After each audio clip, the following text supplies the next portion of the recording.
After West Bengal, it's the turn of Maharashtra, and Sanjay Raut, loyalist to Uddhav Thackeray, has been arrested in a midnight swoop. I'm Barkha Dutt, you're with the Mojo story. This is our big focus on the program today. Dramatic visuals that are emerging from Maharashtra. Sanjay Raut there hugging his family members before a midnight arrest by the Enforcement Directorate. The ED has struck in Maharashtra after West Bengal. The opposition is saying it's vendetta. The government is saying this is cleaning up corruption. Have a multitude of cases pushed the opposition on the back foot. Remember, the Enforcement Directorate has only just recently been empowered by a contentious Supreme Court order. Has the ED been weaponized against the opposition? With a 27 increase in the number of searches and raids since the Modi government was elected?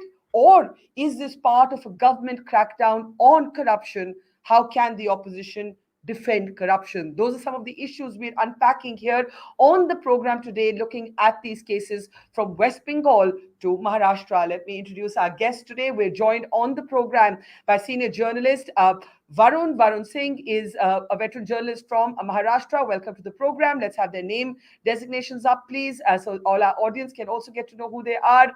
Raj Punj from the Shiv Sena, a faction that remains loyal to the Thackerays, is with us. Sanjay Hegde, senior advocate of the Supreme Court, is with us. And also joining us on the program today is Gargi Nandi, who's a political analyst. Sanjay Jha, lapsed spokesperson of the Congress party, should be with us shortly. Oh, there he is as well. Welcome to the program, everybody. And apologies to our audience for a minor delay in getting started. But let's make up for lost time. Sanjay Jha, let me start with your initial comments. You can say that the government has weaponized the ED against the opposition, but that won't explain the mountains of money, for example, that we've seen in West Bengal, or the very serious allegations against Sanjay Raut. So, as a critic of the BJP, this is a tightrope for people like you to walk. How do you walk it, Sanjay Jha? First and foremost, I don't think anybody is going to object to attempts by the government or the agencies to try and unearth black money, corruption, sleazy deals. I think that is fine. I don't think there is any objection that any ordinary citizen of the country will have against graft or the gravy train. The issue is slightly different. And that basically is, let me give you two examples of it. Number one, is the institutional emasculation of the law enforcement agencies in India. And I don't just include ED, I include the DRI, the CBI, and several other institutions like the income tax, etc., which have been accused of selective harassment. The second is the fact that why are only a certain section of people being made to go through the entire rigmarole of this major public spectacle. uh, the truth is this, that at the end of the day there is an exception to this entire process of unearthing what is considered to be dark money, and the BJP and its leaders are completely oblivious, or they live in a totally different universe. It is only the Congress, the Shiv Sena, the NCP, the TMC, the AAP. I mean, it is very brazen and blatant, Barkha. I think at the moment the reason why people are concerned is not just because the Supreme Court in its last verdict seems to have weaponized the ED further, whereby no evidence needs to be given as to why people are being arrested. They don't have to be even told as to what really is the investigation all about. So there is a different issue on civil liberties, etc., and I'll wait for Sanjay Hegde to comment on it. But as a That's politician, that's a legal argument. Or yeah, but as a politician, before I go to Raj Punj of the Shiv Sena, do you defend Sanjay Raut? Do you defend the Partha Chatterjee, or do you see everyone case by case? I mean, look at those well, images out of Bengal. Can we play them? I mean, that 50 crores in cash, 5 kilos of gold. I mean, how do you even begin to describe, to defend this and play victim here? yeah, no, I think if there has been corruption, and no matter what the defense, Partha Chatterjee is saying that this is not his money, etc., that is not the matter of concern. The very fact that so much of cash is out there lying in such a frivolous fashion in bundles and stacks is a manifestation of a serious problem. And I don't think anybody's running away from that. My issue here is that only the opposition seems to be targeted. The BJP, as we can see the multiple examples in TMC, etc., the moment you join the BJP, the entire investigation process comes to a halt and everyone is as pure as running water. I think this is political hypocrisy at its worst, and it is an abuse of institutional power. Okay, let me get Raj Punj to talk about whether they are defending or standing by Sanjay Raut. Now, remember, the Shiv Sena is split down the middle. The rebel factor, which is now the majority group of the Shiv Sena, runs the government with the BJP. Mr. Punj, do you defend Sanjay Raut? Definitely Barkha ji, हम उनको defend करते हैं because देखिए, जो आपके विरोध में, अगर सत्ताधारी पार्टी के विरोध में जो आवाज उठाएगा, तो ये तो नहीं कि उसके ऊपर आप इस प्रकार से उसको प्रताड़ित करेंगे या इस प्रकार से उसको करेंगे। तो यहाँ पर कहीं ना कहीं ये बात हमें थोड़ी सी अलग सी लगती है। और आज तक आप देखेंगे, जब भी 2007 में ये शुरू हुआ, जिसके ऊपर सारा ये खेल चल रहा है, तो उसके ऊपर अब 2007 से चल रहा है, तो हम उसके बारे में क्या बोलेंगे। 2019 तक तो भारतीय जनता पार्टी भी साथ में रही है, तो उनको तब तो कुछ बुरा नजर नहीं आ रहा था। आज उनको हर चीज, जो कहते हैं ना, एक छोटा सा एग्जांपल है कि एक मक्खी भी होती है तो आज वो हाथी बन के नजर आ रही है। तो वो एक छोटी सी चीजें हैं जिनके ऊपर आज, मतलब मैं ये नहीं कहता कि अगर कोई ऐसा गुनाह उन्होंने किया है, it's there is any issue, मतलब है नहीं है, वो बात की बात है, वो जांच का विषय है। ईडी हो, सीबीआई हो या एनसीबी हो, जो भी इस पर काम कर रहे हैं उनको करना देना चाहिए। और कोई भी इसमें गुनहगार हो, जिसने भी इसमें गलती की है, डेफिनेटली वो बास के पीछे होना चाहिए और सलाखों के पीछे उसका होना लाजमी है। लेकिन राज जी, जब आप कहते हैं कि ये देखिए संजय राउत ने आवाज उठाई सरकार के खिलाफ, तो ये सवाल खड़ा उठता है कि जो इंसान आवाज उठाता है, क्या उसको 7 खून माफ, मेटाफोरिकली ऑफ कोर्स? नहीं, देखिए, इसमें कोई खून माफ या इस प्रकार से बरखा जी नहीं होना चाहिए। कोई भी आवाज उठा सकता है सरकार के खिलाफ, नॉट एक्चुअली अबाउट खून, बट या बोलिए। हाँ, नहीं, बिल्कुल ठीक बोल, लेकिन खून या इस प्रकार से कुछ भी नहीं कह सकते। लेकिन देखिए, जो इस समय जो इतना ज्यादा जो कर रखा है कि 55 लाख उधर से उनके वहां से वो उधर को ट्रांसफर हुए, जो मकान लिया गया, फ्लैट लिया गया, उसके ऊपर इतनी ज्यादा बात हो रही है। ठीक है, कोई किसी को लोन भी दे सकता है, कोई किसी को ऐसा भी कर सकता है। There is not question of 55 lakhs, there is a question of, there may be 670, जो उसमें 3500 लोगों को मकान देने थे, उसके ऊपर इतने सारा जो बात चल रही है। May be Guru Ashish company थी जिसको इस प्रकार से बना के देने थे, उसने नहीं दिए। ठीक है, अब आप उनके घर से 10 लाख रुपए आपको मिल गया, कई जगह करोड़ों रुपए की बात है, वहां पे आप देख रहे हैं। लेकिन पॉलिटिकल वेंडेटा इज देयर, राजनीतिक जो एक प्रतिशोध है, वो उस भावना से आप काम ना करें तो ज्यादा बेहतर होगा। और इस तरह से अगर आप Ji. Let me bring in Varun. I'll come back to you. Varun, what's at the heart of the Sanjay Raut scandal? Of course, media reports say that 11 lakh rupees were recovered. The ED is talking about 1 crore, 1 crore having sort of personally been routed back. That is the allegation in a land scam. For an audience outside Maharashtra, if you had to explain what is actually going on here, what would you say, Varun? See, I wouldn't take much of the time to explain people what the exact scam is. Just to summarize it in like few lines, 2008 Mahada, Guru Ashish Construction, developer body, and tenants of Partha Chatterjee came together. They decided that they will redevelop that particular area, which is 47 acre of land, 672 tenements already existing. Now what happened is the builder started selling FSI that he was meant to sell only after he had rehabilitated those 672 tenements who were existing over there. But instead of doing that, he created third-party rights amounting to thousands of crores, which includes even selling flats to new home buyers. The allegation against Mr. Raut is that in 2010, there was a lot of money transferred from Praveen Raut, who is a director of Guru Ashish, via which a flat was bought by Varsha Raut, which now Mr. Rajpunj has said was a loan of which money has half of it she has repaid. Let me tell you, the question over here that is continuously being asked, what was happening in all these years related to Partha Chatterjee scam? In 2016, Shiv Sena leader Ravindra Vaikar, who was then the Minister of State Housing in Devendra Fadnavis government, he was the first one to order an inquiry in Partha Chatterjee scam. And it was then, via the Shiv Sena leader's order, the housing secretary came out with a report that there was a problem there was a nexus that existed and it had to be investigated.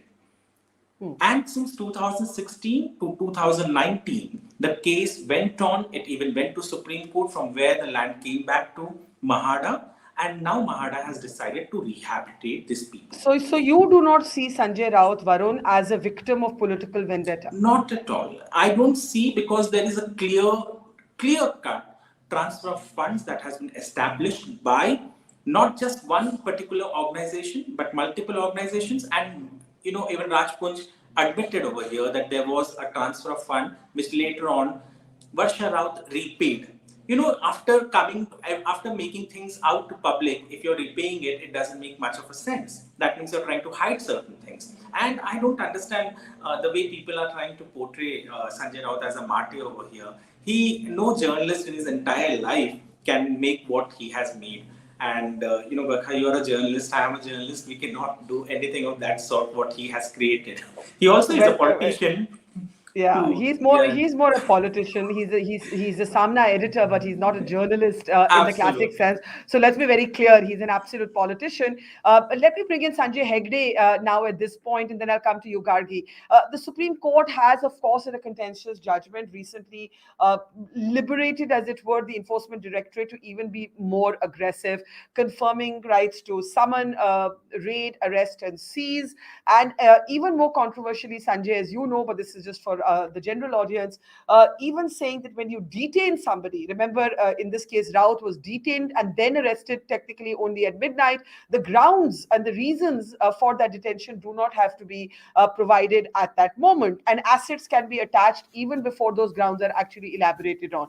Now, is this a legal argument, or is this a politics that is playing out? And as the BJP would argue, the BJP would say, well, if Partha Chatterjee did not get linked to a mountain of cash, if Sanjay Raut did not get linked to this land scam, there would be no problem. Anyone genuinely clean cannot come under the ED's net. Would you agree? I would totally disagree with that proposition. You see, the number of politicians in the ED's net may appear many, but if you look at them as a percentage of the ED cases, they would be 1% or so. The ED's powers are so wide. The judgment has upheld things of such a magnitude that anyone and everyone can come in within the scope of the ED. Now, there is a provision for attachment of the proceeds of crime. Sometimes, let's take the Partha Chatterjee case itself. Now, you did not know who Partha Chatterjee was, or you did not, for instance, know Arpita Mukherjee's. Supposing you had bought some property from Ms. Arpita Mukherjee, for instance, then that property also, supposing the ED said, no, that too is proceeds of crime. Now, notwithstanding the fact that you may have taken a bank loan, brought that property, everything, the transaction is clean at your end. Nevertheless, you would be brought in within the ambit. And I know of lots of cases where ordinary men and women have now been brought in under the ambit of a very harsh law, and they just do not have the legal resources to fight it out. Now, even if you want to fight it out, where do you go? You would have to go to an appellate tribunal. Are the appellate tribunals manned? No. So please ban them. That's all that the Supreme Court says. The Supreme Court, way back in 1978 in the Maneka Gandhi case, said that any process for depriving a man of his liberty or property must be rational and just. This kind of procedure, which it has currently upheld, I do not think stands in line with the earlier jurisprudence of the Supreme Court. The Supreme Court now it is the current, on something very draconian. Okay, the Supreme Court had put its seal on something very draconian, but I think Sanjay Hegde, that is the important thing to remember is tomorrow if the government were to change, or in a state government that isn't led by the BJP, this could come back to bite BJP politicians as well. And the other important point you make is that somebody can be linked to Partha Chatterjee or Arpita, his aide, without knowing any of this about them. And you're saying they also get caught or ensnared in the wider net of the ED. Is that correct? Sanjay Hegde? I have cases like that. The transactions are 3 or 4 times removed, and nevertheless there is an attachment order. How do you challenge the attachment order? There is no appellate tribunal. Therefore, you go to the High Court. Sometimes you get a judge who will say, okay, now all this has to stop. Draw a line somewhere. Sometimes it just lingers on. So, looking ahead, Gargi, how do you explain the fact that while the ED certainly is empowered by a Supreme Court judgment that Sanjay Yes. Hegde calls draconian, the fact that many people want to focus on is where are the BJP politicians? I think we all know that the way our politics is funded is not clean. We know that our politicians dabble in black money. Those who are relatively cleaner than others probably use that for party funds. Those who are corrupt pocket it themselves. But when we see these images that are coming out of Bengal, of Arpita and Partha Chatterjee and so on, the question is, where are the BJP politicians? Where are the BJP politicians? Yes, of course, Mr. Chatterjee and his aide and his associates should be investigated. But when we look at a 27-fold increase, 27 times increase in the number of raids between 2014 and to 22 compared to the last 10 years, which were 112 searches compared to more than 3,000 in these years. How do we explain that, Gargi? I think, this complaint that the government is misusing agency, this particular complaint predates the Modi regime. If you remember, Barkha, we all remember that in 2013, the Supreme Court had said that the CBI is a caged parrot speaking its master's voice. So I think that has been there before also. And under Chidambaram, I think the ED had taken so many political cases, even against Ramdev Baba. In 2010, Amit Shah was jailed when Chidambaram was the Home Minister. Isn't it? And that too in a Shorabuddin Sheikh encounter case. Shorabuddin was no saint. So that way, if you say... That was not under money laundering. So if you talk about that the government is misusing agencies, I don't think that argument holds water, because in this case, what Mr. Hegde said is a very legal point, that another person buys this property, but we know when you buy a property, you see the trail where from that person got the property. All those things are seen. So anybody who is sensible while buying property, I think they will see all those things and check and buy. And coming to the corruption cases, Barkha, I think in West Bengal, since I was born and raised in Kolkata, we are very pained because this corruption matches none. This has affected our children. And there has been a corporatization of corruption in Bengal. If you see, and do you think it ends at Partha Chatterjee? Does not end at Partha Chatterjee. I'll tell you, people of Bengal now want that Didi and Bhaipo both should be called by ED, because you also understand, I think all our panelists understand that it was not Partha Chatterjee doing alone. It cannot be, because in Bengal, nothing happens without the inspiration of Didi. So ED should go up to her also, because Partha Chatterjee was brought for this purpose. I don't know whether my panelists know, when I'll just give me 10 seconds. If you can know, when Mamata Banerjee came into power first time in 2011, Brakto Boshu was appointed as the education minister. And he, being an actor, director, writer, he had brought some radical changes. He made all admissions in colleges and universities online. You will not believe, soon after, immediately he was replaced by Partha Chatterjee. So there has been a purpose, and there are accusations. It has been it has been reported that education department officials say that all vice chancellors in West Bengal, barring only except the Calcutta and Jadavpur University, they are given targets. So Barkha, our education system has been devastated. I think nobody's interested in defending. 1 minute. No one's interested in defending Partha Chatterjee, and you make the political point that there should be investigation beyond him. But I want to go back to the two Sanjays for a moment before I return to Varun and Raj on Maharashtra. Sanjay Jha, to you first. Let's go back to the second term of the UPA for a moment. If you remember, you can debate how many cases were legitimate, how many were not legitimate. It was really corruption that sank the ship of the UPA too, or the perception that the UPA was corrupt, that the Congress was corrupt. The perception At least right now, seeing those mountains of cash, Sanjay Raut, do you think ordinary people are going to see these guys as victims? Because ordinary people anyway operate on the assumption that most politicians are corrupt, that politics is corroded. Doesn't this create a huge political credibility crisis, Sanjay Jha, first, for the opposition? Well, Barkha, let me share some interesting internal facts that I haven't put in the public domain so far.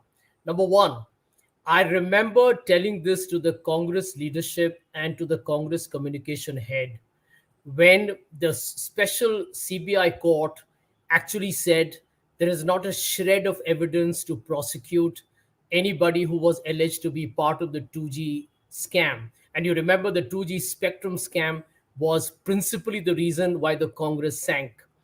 Guess what? The Congress party took the decision that there is no need to talk about it in a public domain. It will just rekindle corruption as an issue, and we should let bygones be bygones. And if you have such a laid back, lazy, and what I call as an extremely myopic approach to the allegations against you, you suffer. The Congress should have gone to town saying how the BJP maligned them through a malicious campaign. They did not. Now, give me a second example. You know, Barkha, that it was the Arvind Kejriwal Anna Hazare campaign that sank the UPA too. And yet it was the Congress that passed the RTI Act, the Lokpal Act. Guess what? The Lokpal Act was passed in 2013. Narendra Modi's supposedly holier than thou government did not even appoint a Lokpal because on some flimsy excuse they kept postponing it until the Supreme Court ordered it to do so. And this again was another missed opportunity by the Congress to actually tell the people of India what a fraudulent commitment to corruption Mr. Modi and the BJP had. And let me raise this question here, which is so critical. Yeah, very critical to this corruption debate. I want to ask a couple of people who are at least cheerleaders of the BJP here, even if they're not the spokespeople. Can you tell me who funds the Bharatiya Janata Party? Can you tell me who's behind the electoral bonds? Can you tell me what happened to the list of willful defaulters that Raghuram Rajan asked the PMO to put in the public domain, saying these are the guys who looted the public sector banks?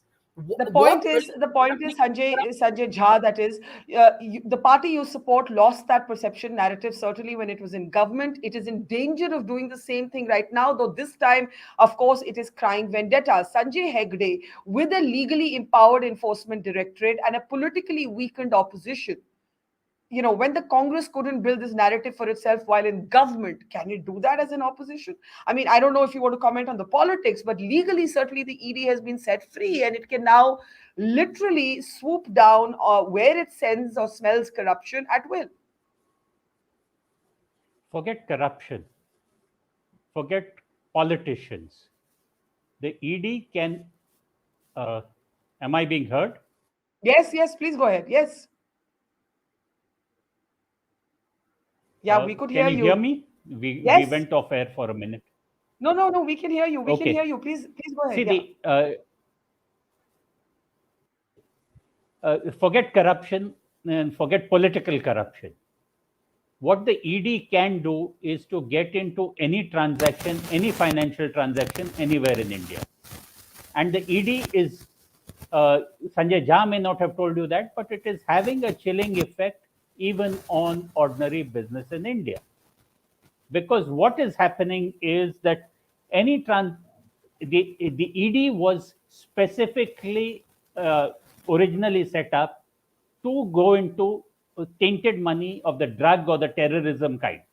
That was what the international covenants required you.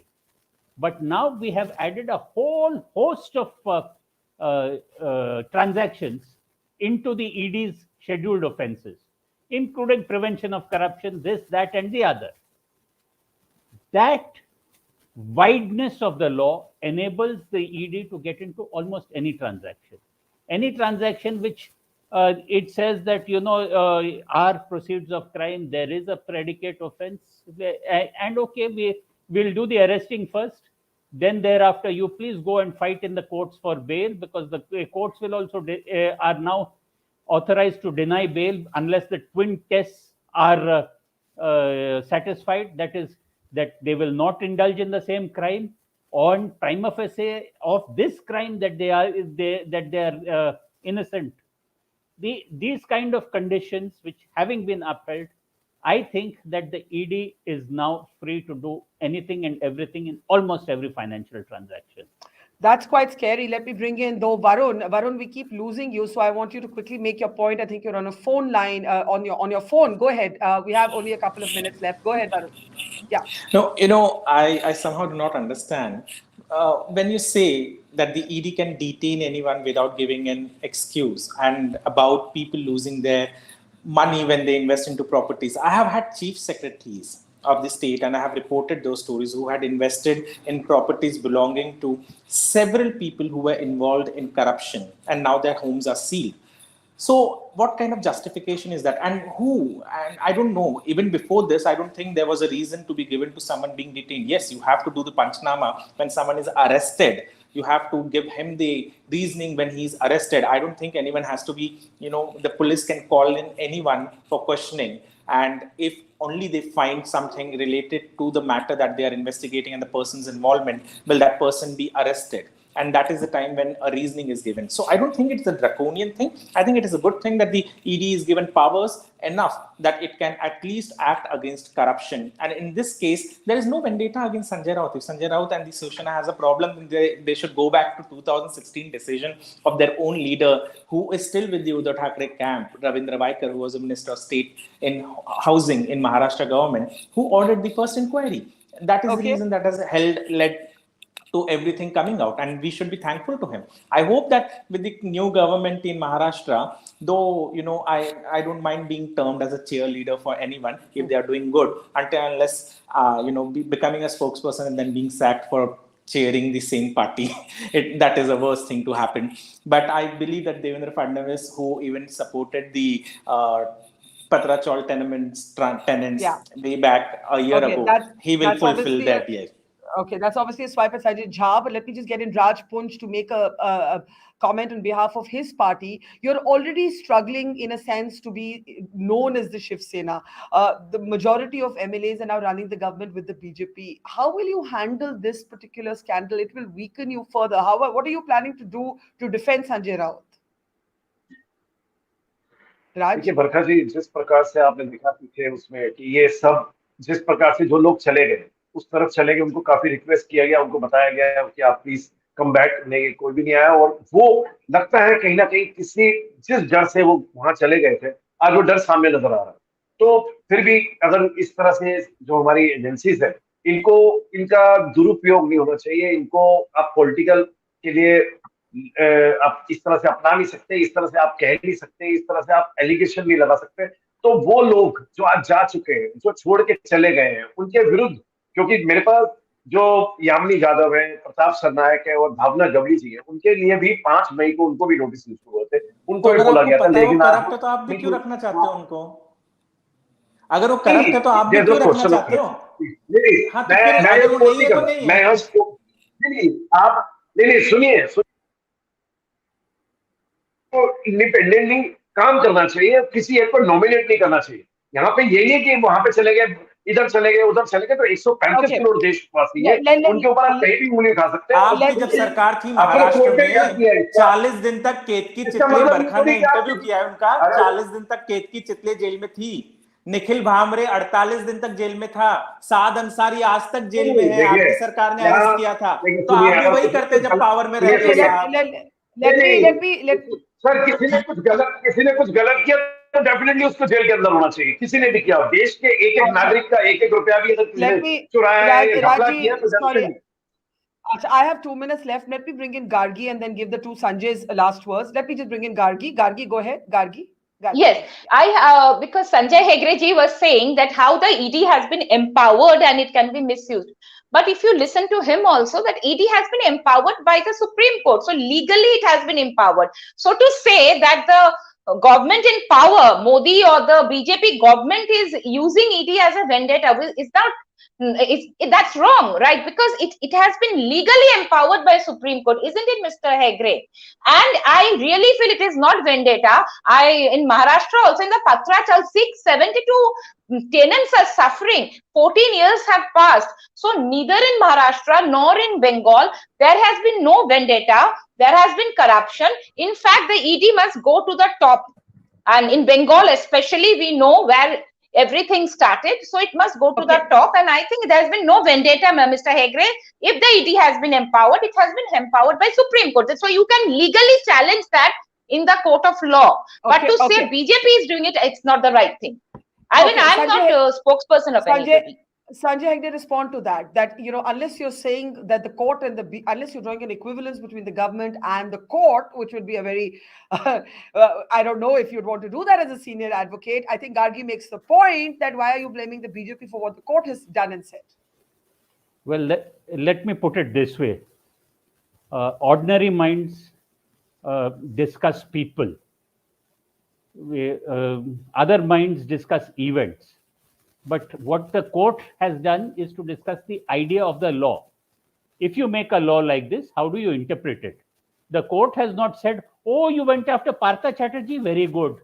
Oh, you went after Sanjay Raut, very good. Individual cases of that kind, this is right. The court has not given any such endorsement. If the BJP spokespersons want to do it, that's up to them. My problem with the court judgment is that the court has forgotten its earlier precedents, its earlier jurisprudence, which was pro-citizen. The court has become more executive-minded than the executive. And I'd like to end by saying that the essence of tyranny is the ability to make a harsh law and to use it selectively against your opponents. Okay, so that's the point. The Supreme Court has not listed how this law should be applied. That remains the executive's decision. And that is where the opposition is alleging selectiveness. Sanjay Jha, quick last word. I've got to close. Sanjay Jha. Barkha, two very quick points. Further to what Sanjay Hegde added, look at the conviction rate of the ED. You know, and this, by the way, is a conviction rate that you can average over a period of time, pre-NDA, post-NDA. The number of cases go up. The conviction rate is actually below 1%, which means what? The courts have finally been rejecting most of the cases. And that tells you how it's an instrument of political vendetta. And as you rightly said at the beginning, I have a feeling that when a new government, a non-BJP government comes, you'll probably witness another brutal backlash. But I also want to make one last point. It is better, Barkha, to be a suspended member, but to stand up for certain ideological principles than to be a fraudulent masquerading supporter or a cheerleader of a party while still carrying the garb of being an independent journalist. Okay, I have to let Varun. Okay, can I just get one second? Can I, Sanjay Jha? Yeah. Sanjay Jha. Sanjay No, Jha. Firstly, I think 2019. Is that no, 2019, there were 11 convictions in 8 months. That is the record. But if you are saying so, the people who are now caught, they are also very intelligent people. Partha Chatterjee was in corporate. He has a doctorate. And Sanjay Raut, they are very intelligent people. So when these people do some corruption, they do it also intelligently. So it may not be very easy for the ED to trace, because these people corporatize the corruption, so it may not be easy. So it may not be that it is that. But 11 convictions in 8 months in 2019, that is data, and that is a stellar performance of ED in 2019 compared to 3 between 2002 and 17. Sanjay, I really have to close, but Varun, I know you want to say something to Sanjay Jha, and this will carry on. No, I don't know. I respect him. And if he wants to not be a suspended spokesperson, I can talk for him in the party for which he wants me to become the cheerleader. Thank you. Okay, then a migration possible for Sanjay Jha is what Varun is suggesting. Let's take it all in good humor. Let's not lose a sense of humor. Varun, to the two Sanjays, Hegde and Jha, to Gargi and to Raji. Thank you so much. This story has just started. There's a lot happening in this space. As Sanjay Hegde pointed out, the ED empowered by the Supreme Court is not just going to impact politicians. It is going to impact how businesses are run, how money is handled, and how accounts are done. So there's a lot that's going to happen in this space. That is the bottom line. Thank you for watching. Goodbye. Thank you. It's great to see you here. Thank you for watching our work. If you haven't subscribed yet, don't forget to click the bell icon and subscribe to Mojo Story and support independent, robust journalism.